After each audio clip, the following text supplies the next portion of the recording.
Di dalam kehidupan ini hanya ada dua macam orang dalam penilaian Allah. Yang pertama orang benar, dan yang kedua orang fasik yang sama-sama ada dan menjalani kehidupan yang sepintas terlihat sama.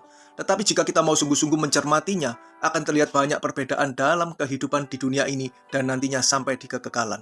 Hari ini kita mau belajar supaya setiap kita mengerti seperti apa hidup yang kita jalani saat ini. Apakah kita hidup sebagai orang benar atau malah hidup sebagai orang fasik di mata Tuhan?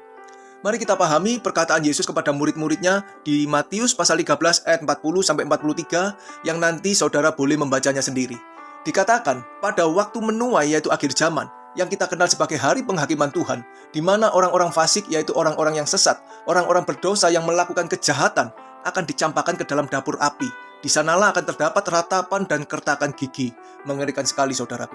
Tetapi sebaliknya, Yesus berkata, pada waktu itulah orang-orang benar akan memiliki kemuliaan dalam kerajaan Bapa mereka.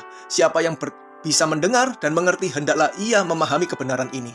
Pada hari penghakiman Tuhan, itulah terdapat perbedaan nasib di kekekalan antara orang fasik dan orang benar. Orang fasik menderita selamanya, sedangkan orang benar akan memiliki kemuliaan di dalam kerajaan Bapa mereka. Dan tahukah saudara, perbedaan antara orang fasik dan orang benar itu juga terlihat dari pilihan mereka sejak hidup di dunia ini. Orang fasik memiliki kemuliaan di dalam kerajaan yang mereka bangun di dunia ini. Sedangkan orang benar akan menderita dan teraniaya oleh karena kebenaran. Orang benar akan menderita aniaya oleh sebab mengikut jalan Tuhan, yaitu hidup seturut ajaran Kristus. Hidup dengan mengenakan pikiran dan perasaan Kristus, yang berarti mereka harus menanggalkan dan membuang pikiran duniawi yang telah mereka miliki dan nikmati sebelumnya. Ini berarti orang benar harus melepaskan kesenangan hidupnya akan kenikmatan dunia ini.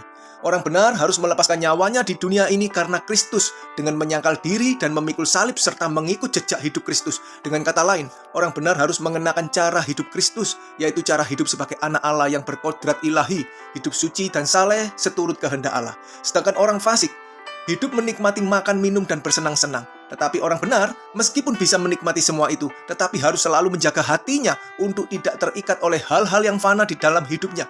Orang fasik hidup berfokus untuk mengumpulkan harta di bumi dan mencari perkara-perkara fana yang ada di bumi, seperti jabatan, gelar, pengakuan, kebanggaan sebagai nilai diri. Tetapi orang-orang benar hidup berfokus untuk mengumpulkan harta di sorga, menjaga diri untuk hidup kudus dan tidak bercelah di hadapan Tuhan, dan mencari serta memikirkan perkara-perkara yang ada di atas, di mana Kristus berada.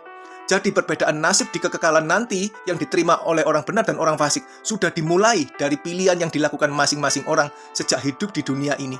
Biarlah setiap kita memilih dengan bijak untuk menjadi orang benar dan terus berjaga-jaga dengan tekun sampai akhir hidup kita. Amin.